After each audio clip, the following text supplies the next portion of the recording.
Hello students, आप सभी का हमारे YouTube channel Manish sir maths में हार्दिक स्वागत है। स्टूडेंट, हम मैथ्स की जो बेसिक पार्ट जो हम पढ़ रहे थे उसमें हम पार्ट 5 कंप्लीट कर चुके हैं। अब हम पार्ट 6 में पढ़ेंगे दशमलव भिन्न के बारे में कि दशमलव भिन्न क्या होती है, इनको किस तरीके से लिखा जाता है, इनकी जो संक्रिया होती है जोड़ गुणा भाग घटाव की संक्रिया किस तरीके से की जाती है, वो सारी चीज़ें हम इस क्लास में इस वीडियो में डिस्कस करेंगे। तो चलते हैं हम दशमलव भिन्न की तरफ। तो देखिए, दशमलव भिन्न सबसे पहले हम क्या करेंगे, इसकी परिभाषा पढ़ेंगे। तो दशमलव भिन्न की परिभाषा क्या होती है कि ऐसे भिन्न जिनका हर 10 की घात के रूप में होता है दशमलव भिन्न कहलाते हैं। तो देखो यहाँ ये परिभाषा को कैसे समझेंगे हम, जैसे हम भिन्न को अंश बटा हर के रूप में लिखते हैं। तो देखो अंश बटा हर में, जैसे अंश तो कुछ भी आ सकता है लेकिन हर में क्या होगा, वो जो हर होगा उसका वो 10 की घात के रूप में ही होगा। जैसे मान लो 10 आ गया, 100 आ गया, 1000, 10,000, इस तरीके से जो भिन्न होगी उसे हम क्या कहेंगे, दशमलव भिन्न कहेंगे। इसका देखो उदाहरण से हम इसको समझते हैं। जैसे मान लो 2/10। अब इसमें देखो हर क्या है, 10। तो देखो इसको भाग देंगे तो कितना आएगा, 0.2 आएगा। तो इसका मतलब क्या है, ये एक दशमलव भिन्न है। उसके बाद देखो 8/100, यहाँ पर भी देखो 10 की घात के रूप में है, भाग देंगे कितना आएगा, 0.08। ठीक है, यहाँ कितना 126/1000, जब भाग देंगे कितना आएगा, 0.126। देखो यहाँ पर एक बात आप ध्यान रखना, अगर आप गणित पढ़ रहे हैं, गणित के स्टूडेंट है या किसी भी तरह की कंपटीशन की तैयारी कर रहे हैं, लेकिन ये बात ध्यान रखना कि जब दशमलव के बाद जो संख्या आती हैं उनको हम एक साथ न बोलकर क्या बोलते हैं, एक एक करके बोलेंगे। जैसे यहाँ पर कितना लिखा हुआ है, जैसे इसको आप क्या बोलोगे, 0.126, जबकि ऐसा बोलना गलत है। इसको क्या बोलेंगे हम, 0.126। वैसे इसको भी 0.08, इस तरीके से हम इसको बोलते हैं दशमलव की बाद की संख्याओं को। फिर देख इसमें एक और चीज़ देखते हैं कि दशमलव के बाद किसी भी संख्या के दाहिनी ओर जीरो का कोई महत्व नहीं होता है। तो इसमें इसका मतलब क्या हुआ, जैसे एग्जांपल से हम देखते हैं। जैसे मान लो कोई संख्या है 0.2, तो हम क्या बोल रहे हैं कि इसके दाहिनी ओर, दशमलव के दाहिनी ओर, ये हमारा बायां हो गया, ये हमारा दायां हो गया। अगर इस दशमलव के दाहिनी ओर संख्या के बाद कितने भी जीरो आप लगाओ उनका कोई महत्व नहीं होता है। जैसे मान लो हम 0.2 को 0.20 भी लिख सकते हैं, या 0.200 भी लिख सकते हैं, या क्या लिख सकते हैं, 0.2000। मतलब इस दो के पीछे हम कितनी भी जीरो लगा सकते हैं, लेकिन इनका कोई महत्व नहीं होता है, इसलिए हम इसको क्या लिखेंगे, 0.2 ही लिखेंगे। इसके बाद चलते हैं हम दशमलव भिन्न की तुलना करना। दशमलव भिन्न की तुलना करने में हम क्या देखेंगे कि कौन सी दशमलव भिन्न बड़ी है, कौन सी छोटी है, वो हम कैसे पता करेंगे। देखो, यदि दशमलव बिंदु के बाईं ओर पूर्णांक आपस में बराबर हो तो जिस संख्या के पहले बड़ा अंक आएगा वो संख्या ही क्या होगी, बड़ी होगी। देखो यहाँ पर हम क्या बोल रहे हैं, वो इस चीज को हम उदाहरण की सहायता से समझते हैं। जैसे मान लो यहाँ पर एग्जाम्पल देखो, जैसे मान लो 6.01 है, तो ये किससे बड़ा होगा, 6.0086 से। अब यहाँ पर देखो दशमलव के बाईं ओर तो क्या है, समान अंक है, लेकिन दाईं ओर आप देखेंगे, जैसे मान लो यहाँ पर 0.01 यहाँ पर ही आ गया, लेकिन यहाँ पर कितना आ रहा है, 0.00, उसके बाद संख्या आ रही है। इसका मतलब क्या हुआ, ये वाली संख्या इससे क्या होगी, छोटी होगी। वैसे इसमें देखो यहाँ कितना है, 24.0065, तो ये इधर कितना है, 24.02। तो देखो यहाँ पर कितने, यहाँ पर जो बायां अंक है 24 समान है, लेकिन पॉइंट के बाद देखो यहाँ पर 0 लेकिन यहाँ एक जीरो के बाद ही संख्या आ रही है, तो ये वाली संख्या क्या होगी, इससे बड़ी होगी। वैसे इसमें देखते हैं यहाँ पर अंक समान है आगे वाला, इसके पॉइंट वाले के बाद देखते हैं। देखो 0.327, यहाँ कितना है, 0.32479। तो यहाँ पर देखो यहाँ तक 32 तक तो सेम है, लेकिन इसके बाद देखो यहाँ पर 7 आ रहा है और यहाँ पर 4 आ रहा है, तो 7 क्या है, बड़ा होगा, तो इसलिए ये वाली संख्या क्या होगी, इससे बड़ी होगी। अब यहाँ पर देखो बड़ी के लिए हम ये वाला जो ग्रेटर देन लेस देन का जो साइन लगाते हैं, इसको भी आप समझ लो, इसको किस तरीके से लगाया जाता है। देखो जिस तरफ इसका मुंह खुला है उस तरफ अगर कोई संख्या लिखी है तो वो क्या होगी, वो संख्या बड़ी होगी, किससे, जिस तरफ इसका मुंह क्लोज हो रहा है उससे बड़ी होगी। तो इधर का तो बड़ा होगा और इस साइड की संख्या क्या होगी, छोटी होगी।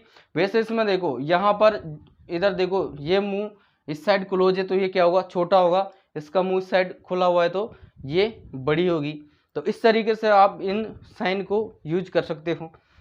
अब देखते हैं क्वेश्चन, एक छोटा सा क्वेश्चन है कि नीचे दी गई दशमलव भिन्न को आरोही क्रम में लिखो। देखो यहाँ पर क्या बोला गया है, कुछ दशमलव भिन्न के क्रम दिए हैं, इनको हमें किस में लिखना है, आरोही क्रम में। आरोही क्रम मतलब बढ़ते हुए क्रम में हमें इनको लिखना है। तो देखो यहाँ पर कितना है, 3.07, 3.50, 3.505, 3.007। तो यहाँ पर देखो सबसे छोटी हम इसमें देखेंगे तो वो क्या आ सकती है, देखो यहाँ पर 0.07, 0.5, 0.5। अब यहाँ देखो कितना है 0.007, मतलब 2 दशमलव के बाद 2 जीरो आ रहे हैं, तो ये क्या होगी, सबसे छोटी होगी। तो इसको हम सबसे पहले लिखेंगे। उसके बाद देखो बढ़ते हुए क्रम में लिख रहे हैं तो कौन सा साइन यूज करेंगे, ये वाला, ठीक है, ये वाला हमने साइन यूज किया। इसके बाद देखो अब कौन सी आ सकती है, देखो इसके बाद क्या आएगी, 3.07 आएगी। फिर इसके बाद क्या आएगी, 3.5 आएगी। इसके बाद क्या आएगी, 3.505। देखो यहाँ पर कितना है, 50 है, लेकिन यहाँ भी 50, लेकिन इसके बाद क्या आ रहा है, इसके बाद इसमें 5 भी आ रहा है, लेकिन यहाँ पर कुछ भी नहीं है। तो सबसे बड़ी संख्या कौन सी होगी, 3.505 होगी। देखो इसके बाद एक और क्वेश्चन देखते हैं हम, क्वेश्चन नंबर 2। इसमें क्या है कि नीचे दी गई दशमलव भिन्न को अवरोही क्रम में लिखो। तो देखो हमने क्वेश्चन 1 में क्या लिखा, आरोही क्रम में लिखा। अब इसमें क्या लिखेंगे, अवरोही क्रम में। आरोही क्रम मतलब क्या होता है, बढ़ते हुए क्रम में, और अवरोही क्रम क्या होता है, घटते हुए क्रम में। तो देखिए यहाँ पर एग्जाम्पल वही है जो क्वेश्चन 1 में लिया था कि 3.07, 3.50, 3.505 और 3.007। तो इसमें देखो सबसे छोटी सबसे बड़ी संख्या को हम पहले लिखेंगे। तो सबसे बड़ी संख्या कौन सी है, 3.505।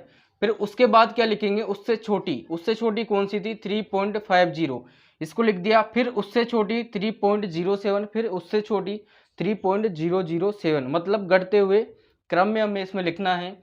इसके बाद देखो अगला टॉपिक है दशमलव भिन्न को जोड़ना व घटाना। देखो दशमलव भिन्न के जोड़ और घटाव किस तरीके से किए जाते हैं वो हम एग्जाम्पल की सहायता समझेंगे। देखो एग्जाम्पल 1 में क्या है कि 3.625 प्लस 24.375 प्लस 0.003 को हमें क्या करना है, इन तीनों को जोड़ना है। तो देखिए इन तीनों को कैसे जोड़ेंगे, सबसे पहले हम क्या लिखेंगे, इनको इस तरीके से लिखेंगे, जैसे मान लो हमने इसको लिख दिया। इसके बाद देखो इसको लिखेंगे हम 24.375 को कैसे लिखेंगे, देखो यहाँ पर 3 है तो इसका जो 24 है, अब इसको ऐसा नहीं है कि 3 के नीचे 2 लिखेंगे, नहीं, 24 इस तरीके से लिखा जाएगा। फिर उसके बाद देखो यहाँ पर जो संख्या है वो क्रम वाइज नीचे इनके नीचे आनी चाहिए। फिर इसके बाद देखो 0.003, अब देखो यहाँ पर कितना है, 0 है, तो इसके बाद क्या लिखेंगे 0.003। अब इनको ऐड किस तरीके से करेंगे, देखो पीछे से हम ऐड करते हैं। देखो 5 में 5 जोड़ेंगे 10, 10 में 3 जोड़ेंगे 13, 13 का 1 हासिल का 1 लगेगा, 2 और 1 कितने हो गए 3, 3 और 7 10, 10 का 0 हासिल का 1 लगा, 7 और 3 कितने हुए 10, 10 का हम यहाँ पर 0 लिखेंगे। अब ऐसा नहीं है कि यहाँ पॉइंट है तो इसका मतलब यहाँ 10 लिख देंगे, नहीं, ये जो 1 होगा वो किधर जाएगा, यहाँ पर जाएगा हासिल के रूप में। तो यहाँ पर कितना आएगा, 3 और 1 4, 4 और 4 8, 8 लिख दिया और 2 का 2 लिख दिया। तो इसका रिजल्ट कितना आएगा 28.003, इसको जोड़ने पर आएगा। उसके बाद देखो एक और एग्जांपल हम देखते हैं कि 37.005, 0.008 प्लस 1.707 बराबर, इसी तरीके से हम इसको सोल्व करेंगे, कितना आएगा 38.720। मैंने यहाँ पर डायरेक्ट आंसर लिखा है, आप इस तरीके से इसको भी करके देखना। इसके बाद देखो एक माइनस का देख लेते हैं, जैसे माइनस का क्वेश्चन है कि 4.23 माइनस 0.623 बराबर, देखो माइनस किस तरीके से किया जाता है। देखो सबसे पहले हम क्या करेंगे, जो बड़ी संख्या है जिसमें से हम माइनस कर रहे हैं उसको लिखेंगे ऊपर ही ऊपर। उसके बाद माइनस के रूप में देखो यहाँ पर कितना है 4.23, यहाँ लिख दिया हमने ये 2-3, अब इस 0 को हटा देते हैं, 2-3 लिखा। उसके बाद देखो माइनस में कितना है 0.623, देखो यहाँ पर इसके पॉइंट के बाद कितने अंक है 2 अंक है, लेकिन इसमें पॉइंट के बाद कितने अंक है, 3 अंक है। तो हमें ऊपर की संख्या में भी कितने अंक की जरूरत पड़ेगी, 3 की। तो हमने इससे पहले क्या पढ़ा था कि पॉइंट के बाद अंक के दाहिनी ओर कितने ही जीरो लिखो, उसका कोई फर्क नहीं पड़ता है। तो हम क्या करेंगे, यहाँ पर एक जीरो लिखेंगे। इससे क्या होगा, ऊपर की संख्या में 3 अंक बन जाएंगे पॉइंट के बाद। इसके बाद देखो सोल्व कैसे करेंगे, लास्ट वाले डिजिट में से ये लास्ट वाला डिजिट माइनस करेंगे। देखो यहाँ पर जीरो है और -3, तो यहाँ पर घटेगा नहीं, तो क्या करेंगे, इधर से हासिल हम लेंगे, तो यहाँ से एक हासिल लेंगे, तो इधर कितना हो जाएगा, 10 हो जाएगा। जब 10 में से 3 जाएगा तो 7 बचेगा। उसके बाद देखो यहाँ पर एक इधर गया तो कितना बचा, 2 बचा। 2 में से 2 गया तो 0 बचेगा। इसके बाद देखो यहाँ पर कितना है, 2 है। अब क्या 2 में से 6 जाएगा क्या, बिल्कुल नहीं जा सकता। तो क्या करेंगे, हम इस 4 में से एक दाएं इधर लेंगे, तो इधर गया तो ये कितना हो गया, 12 हो गया। अब 12 में से 6 गया तो कितना बचा, 6 बचा। इधर देखो 4 में से एक उधर गया तो कितना बचा, 3 बचा। तो इसका रिजल्ट कितना आएगा, 3.607। तो इस तरीके से आप इनको जोड़ और घटा सकते हो। इसके बाद देखो दशमलव भिन्न का गुणा हम देखते हैं। गुणा किस तरीके से करते हैं, देखो जैसे एग्जाम्पल है 0.3 इंटू 0.6। तो देखो जब हम इनको गुणा करेंगे तो यहाँ पर एक बात ध्यान में रखनी है कि इनका जो दशमलव है, जैसे यहाँ पर एक अंक दशमलव के बाद एक अंक है और इधर भी दशमलव के बाद एक अंक है, तो इनका जो दशमलव है वो कब लगेगा, 2 अंकों के पहले लगेगा। जैसे एक अंक इसका और एक अंक इसका, जब इन दोनों गुणा करेंगे कितना आएगा, 18 आएगा। 18 आया। अब पॉइंट कितने अंक के बाद लगेगा, देखो यहाँ पर एक अंक है, यहाँ भी एक अंक है, तो 2 अंक के पहले यहाँ पर पॉइंट लगेगा, मतलब 18, मतलब 0.18 इसको हम लिखेंगे। जैसे एक और देख लेते हैं 0.2 इंटू 0.3। यहाँ पर देखो जब हम इन दोनों को गुणा करेंगे तो कितना आएगा, 0.06। वो कैसे आएगा, देखो जब हम 2 और 3 को गुणा करेंगे तो कितना आएगा, 6 आएगा। अब देखो पॉइंट कितने अंक के पहले लगाना है, देखो 1 और 2 अंक के पहले लगाना है। जब यहाँ पर 6 आया तो ये तो एक ही अंक है, तो 2 अंक कैसे करेंगे इसको, यहाँ पर क्या लिखेंगे, 0 लिखेंगे, फिर क्या लिखेंगे, पॉइंट लिखेंगे। तो इस तरीके से इनको गुणा करते हैं। एक और क्वेश्चन देख लेते हैं हम, क्या कि 0.004 इंटू 0.0003। अब इसको कैसे मल्टीपल करेंगे, देखो सबसे पहले हम क्या करेंगे, इस 4 और 3 का गुणा कितना होगा, 12 होगा। ये हमने 12 लिख दिया। अब इससे पहले कितने जीरो है, देखो 2 जीरो इसके और 3 जीरो इसके, कितने जीरो हो गए, 5 जीरो हो गए। तो मतलब ये 5 जीरो हम यहाँ भी लिखेंगे, या आप ऐसे गिन सकते हो कि 3 अंक इसके और 4 अंक इसके, मतलब 7 अंक के पहले क्या लगेगा, क्या लगेगा, पॉइंट लगेगा। तो यहाँ से देख सकते हो आप, 2 अंक ये और 5 जीरो ये, तो 7 अंक के पहले क्या लगेगा, पॉइंट लगेगा। तो इस तरीके से हम इनका गुणा करते हैं। अब गुणा के लिए एक और नियम है कि यदि किसी दशमलव भिन्न को 10 की घात n से गुणा किया जाए तो दशमलव भिन्न का दशमलव मतलब पॉइंट n दाहिनी ओर चला जाता है। इसका मतलब क्या हो, जैसे मान लो उदाहरण से समझते हैं, जैसे मान लो हम 0.2 को हम 10 की घात, जैसे 10, 100, 1000, 10,000 इस तरीके से गुणा करते हैं। जैसे 0.2 को हम 10 से गुणा करेंगे तो क्या होगा, देखो यहाँ पर पावर कितनी है, 1 है, तो हम क्या बोल रहे हैं, 10 की पावर n से गुणा कर रहे हैं, तो दशमलव भिन्न का दशमलव n दाहिनी ओर चला जाता है। जैसे मान लो यहाँ पर 0.2 है तो इसका अंक 0.1 और उधर जाएगा, कहाँ जाएगा, इस 2 के बाद चला जाएगा, तो गुणा करने पर कितना आएगा, 2 आएगा या 2.0 आएगा। इसके बाद देखो जैसे हम इसको अगर 100 से गुणा करें तो देखो ये जो है 10 की पावर कितना है, 2 है, तो अंक कितना जाएगा, 2 अंक के बाद पॉइंट चला जाएगा। तो यहाँ पर देखो एक अंक तो इसका है, एक और अंक के लिए हम क्या करेंगे, 0 लिखेंगे, तो इसका मल्टीपल कितना आएगा, 20 आ जाएगा। वैसे इसमें देखो जो 1000 है ये 10 की पावर किस रूप में होता है, 10 की घात 3 के रूप में। तो इसी तरीके से ये पॉइंट क्या चला जाएगा, 3 अंक के बाद चला जाएगा, तो इसका रिजल्ट कितना आएगा, 200 आएगा। तो इस तरीके से हमने इसका जोड़ घटाव और गुणा हम देख चुके हैं। देखिए अब देखते हैं हम भिन्न का भाग करना। तो देखिए भिन्न का भाग किस तरीके से हम करेंगे, देखो जब भिन्न का भाग करेंगे तो इसमें हमें 4 तरह की स्थितियां मिलेंगी, तो उन चारों स्थिति को हम अलग अलग देखेंगे। तो देखो स्थिति फर्स्ट में क्या कंडीशन आ सकती है, देखो कंडीशन 1 में हम क्या देखेंगे कि यदि अंश और हर में दशमलव स्थान की संख्या क्या हो, समान हो, तो दशमलव से दशमलव क्या होता है, कैंसिल हो जाएगा। इसमें हम क्या बोल रहे हैं, देखो अंश और हर में जो दशमलव है वो समान संख्या पर हो तो क्या होगा, उन दोनों संख्याओं का अंश और हर में से क्या होता है, दशमलव से दशमलव क्या होता है, कैंसिल हो जाता है। इसको एक उदाहरण से समझते हैं हम। जैसे मान लो अंश में कितना है 1.25 और हर में कितना है 0.25, तो मतलब क्या कर रहे हैं, इस संख्या में इसका भाग दे रहे हैं। तो देखो यहाँ पर पॉइंट के बाद कितने अंक 2 हैं, इधर भी पॉइंट के बाद कितने अंक 2 हैं। तो क्या हुआ पॉइंट के बाद, तो ये जो पॉइंट है वो देखो यहाँ भी एक पॉइंट के बाद 0 पॉइंट, तो इन जो पॉइंट है दशमलव है इनका स्थान क्या है, बराबर है, दोनों में समान है। तो क्या होगा, इस पॉइंट से ये पॉइंट कैंसिल हो जाएगा। तो यहाँ पर भी पूर्ण संख्या आ जाएगी कितनी, 125, और नीचे भी पूर्ण संख्या आ जाएगी कितनी, 25। जब हम 125 में 25 का भाग देंगे तो कितनी बार जाएगा, 5 बार जाएगा। वैसे ही एग्जाम्पल एक और देखते हैं हम। जैसे देखो यहाँ पर है 10.2 और यहाँ पर है 1.7। तो देखो यहाँ पर पॉइंट के बाद कितनी संख्या है, 1 है, इधर भी पॉइंट के बाद कितनी संख्या 1 है। तो इससे क्या होगा, इसका पॉइंट इसके पॉइंट से कैंसिल हो जाएगा, आपस में पॉइंट हट जाएंगे। तो ऊपर भी कितनी आएगी, पूर्ण संख्या कितनी, 102, और नीचे भी कितनी आएगी, पूर्ण संख्या कितनी, 17। जब हम 102 में 17 का भाग देंगे तो कितनी बार जाएगा, 6 बार जाएगा। तो ये तो हो गई अब हमारी स्थिति 1। देखो अब चलते हैं हम स्थिति सेकंड की तरफ। तो देखो स्थिति सेकंड में क्या है कि यदि अंश में दशमलव न हो और हर में दशमलव हो तो हर का दशमलव हटाकर अंश में उतने ही शून्य बढ़ा देते हैं जितने अंक पर हर में क्या हो, दशमलव हो। तो देखो स्थिति सेकंड में क्या है, इसको और अच्छे से समझते हैं। स्थिति सेकंड में क्या होगा कि आपके पास अंश में जो संख्या लिखी हुई है उसमें कोई भी दशमलव ना हो और हर में क्या हो, दशमलव हो।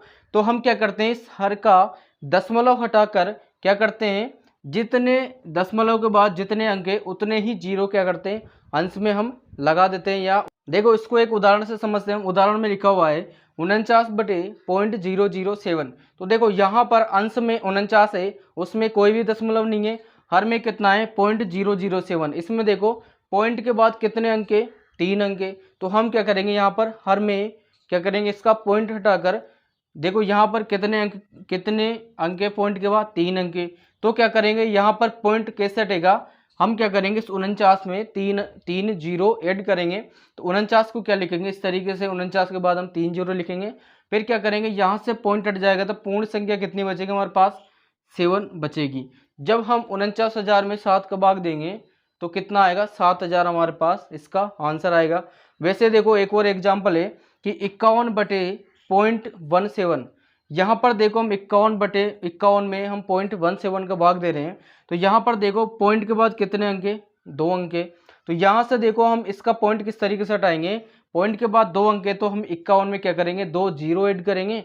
फिर क्या होगा, यहाँ से ये पूर्ण संख्या बनेगी तो कितना आएगा, 17 आएगा। जब हम 5100 में 17 का भाग देंगे तो कितना आंसर आएगा हमारा, 300 आंसर आएगा। वैसे एक और उदाहरण हम देख लेते हैं। जैसे 10/0.10, इसमें हम 10 में इसका भाग देंगे तो देखो यहाँ पर पॉइंट के बाद कितने अंक है, 2 अंक है। तो क्या करेंगे, हम इस 10 में 2 जीरो और ऐड करेंगे। फिर नीचे क्या होगा, ये पूर्ण संख्या बन जाएगी कितनी, 10। तो हम 1000 में 10 का भाग देंगे तो कितना आएगा, 100 इसका आंसर आ जाएगा। तो ये हो गया हमारे केस 1 और केस सेकंड। देखो अब देखते हैं हम केस थर्ड। तो केस थर्ड में क्या होगा, यदि अंश में दशमलव हो और हर में दशमलव ना हो तो अंश में दशमलव न मानते हुए क्या करते हैं, साधारण भाग देते हैं। फिर भागफल में उतने ही अंक पर दशमलव लगा देंगे जितने की अंश में दशमलव था। तो देखो यहाँ पर केस थर्ड को हम समझते हैं एग्जाम्पल की सहायता से। हमने इसमें क्या बोला है कि अंश में तो क्या हो, दशमलव हो, और हर में क्या हो, दशमलव नहीं हो। तो हम क्या करते हैं, इसको सोल्व करने के लिए अंश में दशमलव न मानते हुए क्या करेंगे, साधारण भाग देंगे। किसका, जो हर में दे रखा है उसका अंश में दशमलव न मानते हुए साधारण भाग देंगे। फिर क्या आएगा, जो रिजल्ट आएगा, जो भागफल आएगा उसमें उतने ही अंक पर पॉइंट लगाएंगे जितने की किसमें है, अंश में है। इसको एक एग्जाम्पल से समझते हैं। देखो एग्जाम्पल है हमारे पास 0.51/17, मतलब 0.51 में हम क्या कर रहे हैं, इस 17 का भाग दे रहे हैं।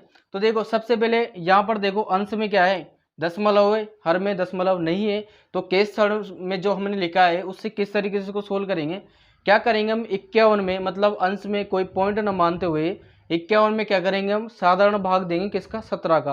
तो कितनी बार जाएगा, देखो 17 का भाग 51 में कितनी बार जाएगा, 3 बार जाएगा।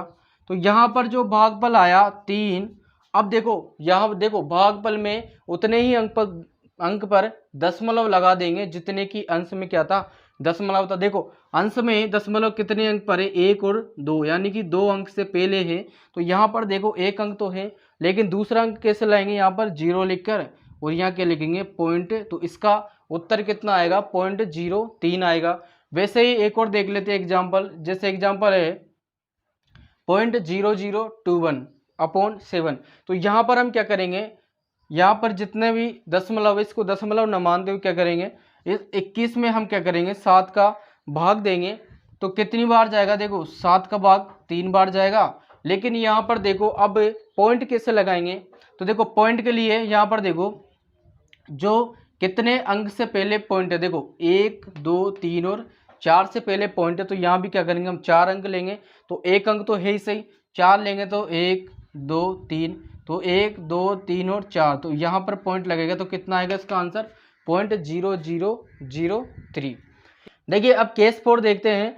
केस 4 में क्या है कि अंश और हर दोनों जगह पर क्या हो, दशमलव हो, लेकिन अंश और हर में दशमलव का स्थान क्या हो, समान न हो। तो कंडीशन सेकंड एंड थर्ड में बदलकर क्या करेंगे, हम भाग देंगे। यहाँ पर देखो कंडीशन 4 में हम क्या बोल रहे हैं कि अंश और हर में दशमलव तो हो, लेकिन उन दशमलव का जो स्थान है वो क्या हो, अलग अलग हो, समान न हो। तो हम क्या करते हैं, उसको कंडीशन सेकंड और थर्ड में बदलेंगे, फिर क्या करेंगे, भाग देंगे। जैसे एग्जाम्पल देख लेते हैं हम, यहाँ पर देखो एग्जाम्पल लेंगे। यहाँ पर एग्जाम्पल है 0.51 में क्या करना है, हमें 0.0017 का भाग देना है। तो क्या करेंगे, सबसे पहले हम इस अंश का पॉइंट यहाँ से हटाएंगे। तो देखो यहाँ पर अंश में कितने पॉइंट के बाद कितने पॉइंट पर दशमलव है, 1 और 2, 2 अंक के पहले दशमलव है, और यहाँ पर 4 अंक के पहले दशमलव है।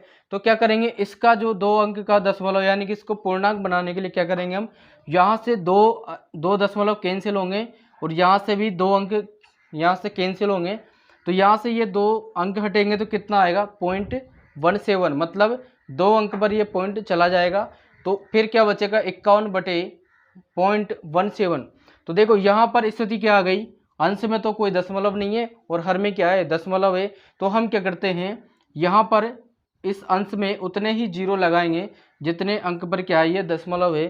तो यहाँ पर कितने अंक पर है, 1 2, यानी कि 2 अंक से पहले दशमलव है, तो इसमें कितने जीरो, 2 जीरो लगाएंगे, और ये क्या हो जाएगी, पूर्ण संख्या बन जाएगी 17। जब हम 5100 में 17 का भाग देंगे तो कितनी बार जाएगा, 300 बार जाएगा। तो इस तरीके से हम इसका भाग देखेंगे। भाग में इसमें 4 कंडीशन बनी है। तो ये हो गया हमारे पास दशमलव भिन्न। अब देखो यहाँ पर हमारा लगभग जो बेसिक है वो हम क्लियर कर चुके हैं। अब इसके बाद जो एग्जाम्स में जो क्वेश्चंस आते हैं उनको हम सोल्व करेंगे टॉपिक वाइज। तो देखो इसमें हमने जो बेसिक पढ़ाया, अगर आपको किसी भी टॉपिक का कोई बेसिक नहीं आता है तो आप हमें कमेंट बॉक्स में कमेंट करके बताएं कि सर हमें ये इसका बेसिक नहीं आता है, तो हम उसका बेसिक भी आपको क्लियर करवा देंगे।